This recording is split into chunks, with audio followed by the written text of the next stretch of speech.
There's no feeling more intense than starting over.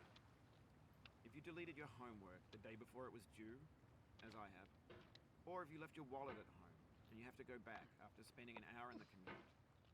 If you won some money at the casino and then put all your winnings on red but it came up black. If you got your best shirt dry cleaned before a wedding and then immediately dropped food on it.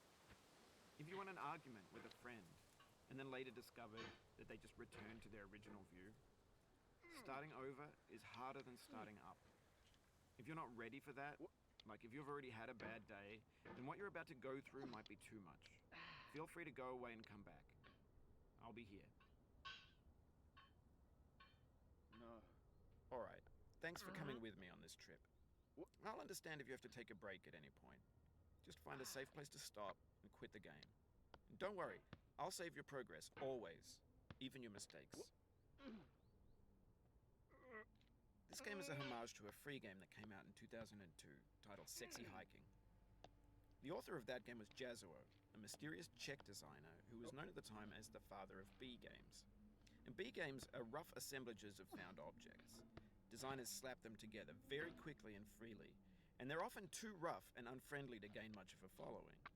They're built more for the joy of building them than as polished products. In a certain way, Sexy Hiking is the perfect embodiment of a B game.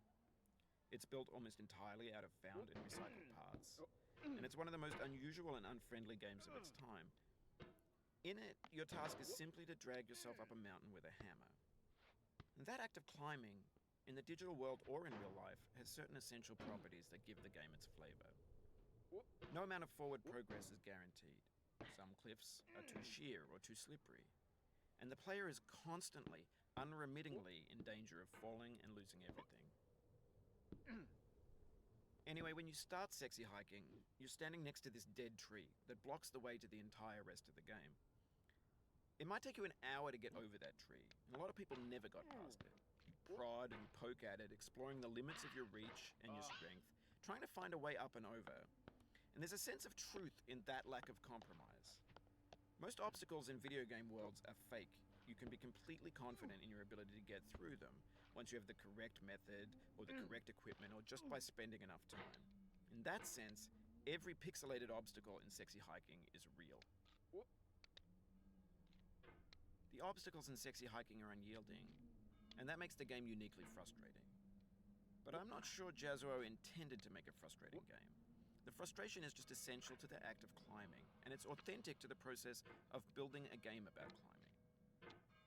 A funny thing happened to me as I was building this mountain. I'd have an idea for a new obstacle, and I'd build it, test it, and it would usually turn out to be unreasonably hard. But I couldn't bring myself to make it easier. It already felt like my inability to get past the new obstacle was my fault as a player rather than as a builder. Imaginary mountains build themselves from our efforts to climb them, and it's our repeated attempts to reach the summit that turns those mountains into something real. When you're building a video game world, you're building with ideas, and that can be like working with quickset cement. You mold your ideas into a certain shape that can be played with, and in the process of playing with them, they begin to harden and set until they're immutable, like rock. And at that point, you can't change the world. Not without breaking it into pieces and starting fresh with new ideas.